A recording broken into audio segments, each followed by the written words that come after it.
Welcome to our channel Holy Bible, the Book of Life Hindi official. हमारे video प्रतिदिन प्राप्त करने के लिए कृपया हमारे चैनल को सब्सक्राइब करें और नोटिफिकेशन आइकॉन भी दबाएं। आज का पवित्र बाइबल पाठ गिनती के पुस्तक अध्याय 5 अशुद्ध मनुष्य। फिर यहोवा ने मूसा से कहा, इस्राएलियों को आज्ञा दे कि वे सब कोढ़ियों को और जितनों के प्रमेह हो और जितने लोथ के कारण अशुद्ध हो उन सबों को छावनी से निकाल दे। ऐसों को चाहे पुरुष हो चाहे स्त्री छावनी से निकालकर बाहर कर दे। कहीं ऐसा ना हो कि तुम्हारी छावनी जिसके बीच में निवास करता हो उनके कारण अशुद्ध हो जाए। और इस्राएलियों ने वैसा ही किया, अर्थात ऐसे लोगों को छावनी से निकालकर बाहर कर दिया, जैसा यहोवा ने मूसा से कहा था। इस्राएलियों ने वैसा ही किया। क्षतिपूर्ति का नियम।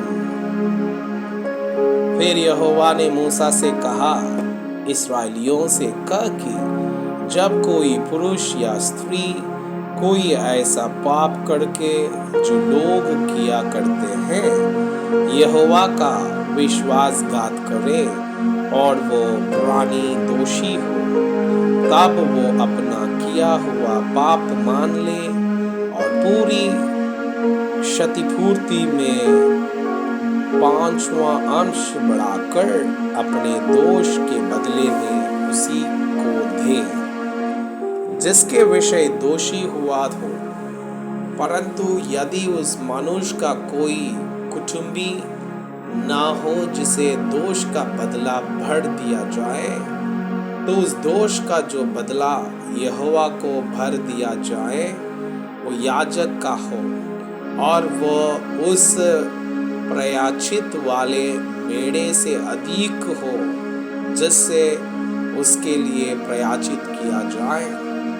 और जितनी पवित्र की हुई वस्तुएं इज़राइली उठाई हुई भेंट करके याजक के पास लाए वे उसी की हो।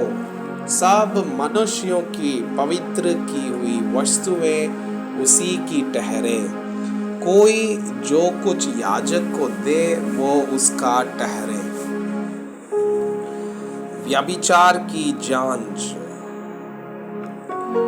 फिर यहोवा ने मूसा से कहा, इस्राएलियों से कह कि यदि किसी मनुष्य को कि स्त्री बुरी चाल चलकर उसका विश्वासघात करे और कोई पुरुष उसके साथ कुकर्म करे, परंतु यह बात उसके पति से छिपी हो और खुली ना हो और वो अशुद्ध हो गई, परंतु ना तो उसके विरुद्ध कोई साक्षी हो और न वो कुकर्म करते पकड़ी गई हो और उसके पति के मन में जलन उत्पन्न हो, अर्थात वो अपनी स्त्री पर जलने लगे और वो अशुद्ध हुई हो, या उसके मन में जलन उत्पन्न हो अर्थात वो अपनी स्त्री पर जलने लगे परंतु वो अशुद्ध ना हुई हो, तो वो पुरुष अपनी स्त्री को याजक के पास ले जाए और उसके लिए एपा का 10वां अंश जौ का मैदा चढ़ावा करके ले आए, परंतु उस पर तेल ना डाले ना लोबान रखे, क्योंकि वो जलन वाला और स्मरण दिलाने वाला अर्थात अधर्म का स्मरण कराने वाला अन्न बलि होगा।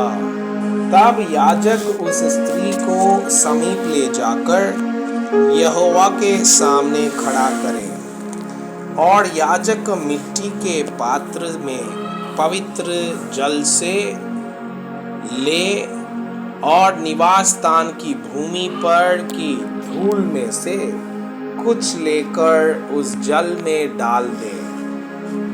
तब याजक उस स्त्री को यहोवा के सामने खड़ा करके उसके सिर के बाल बिखराए और स्मरण दिलाने वाले अन्न बलि को जो जलन वाला है उसके हाथों पर धर दे और अपने हाथ में याजक कड़वा जल लिए रहे जो शाप लगाने का कारण होगा।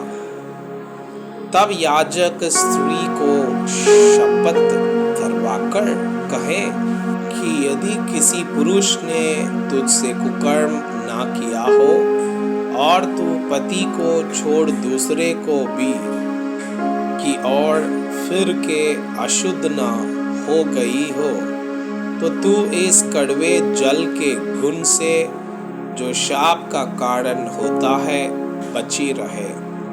पर यदि तू अपने पति को छोड़ दूसरे की ओर फिर के अशुद्ध हुई हो और तेरे पति को छोड़ किसी दूसरे पुरुष ने तुझसे प्रसंग किया हो, तो और याजक उसे शाप देने वाली शपथ धराकर कहे यहोवा तेरी जांघ सड़ाए और तेरा पेट फुलाए और लोग तेरा नाम लेकर शाप और चिक्कार दिया करें, अर्थात वो जल जो शाप का कारण होता है तेरी अंतड़ियों में जाकर तेरे पेट को फुलाए और तेरी जांघ को सड़ा दे।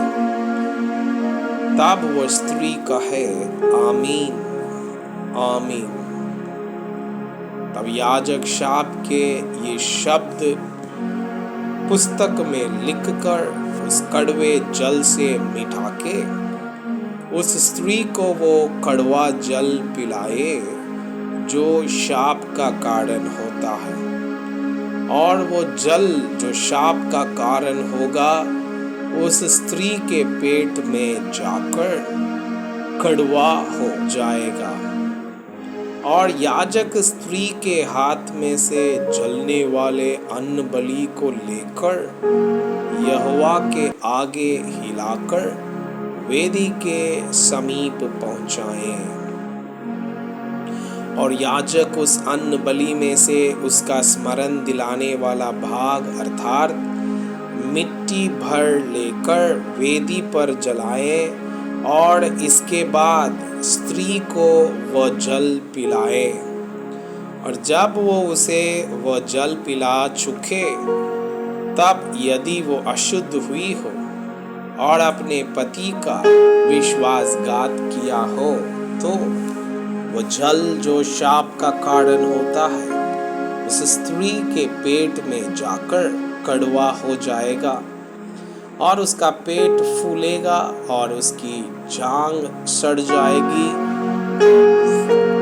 और उस स्त्री का नाम उसके लोगों के बीच शापित होगा। पर यदि वो स्त्री अशुद्ध न हुई हो और शुद्ध ही हो तो वो निर्दोष ठहरेगी और गर्भिणी हो सकेगी। जलन की व्यवस्था यही है, चाहे कोई स्त्री अपने पति को छोड़ दूसरे की ओर फिर के अशुद्ध हो, चाहे पुरुष के मन में जलन उत्पन्न हो और वो अपनी स्त्री पर जलने लगे, तो वो उसको यहोवा के सम्मुख खड़ा कर दे और याजक उस पर यह सारी व्यवस्था पूरी करे। तब पुरुष अधर्म से बचा रहेगा और स्त्री अपने अधर्म का बोझ आप उठाएगी। मैं आपसे यह अनुरोध करता हूँ कि कृपया आज का बाइबल पाठ को अध्ययन करें और जिन वचनों के द्वारा आप प्रभावित हुए उसे अपनी कॉपी में लिखें और आज दिन भर इस वचनों को अपने जीवन में अभ्यास करें। परमेश्वर चाहता है कि आप उनके समान सिद्ध और पवित्र बन जाएं। परमेश्वर आपको बहुताई से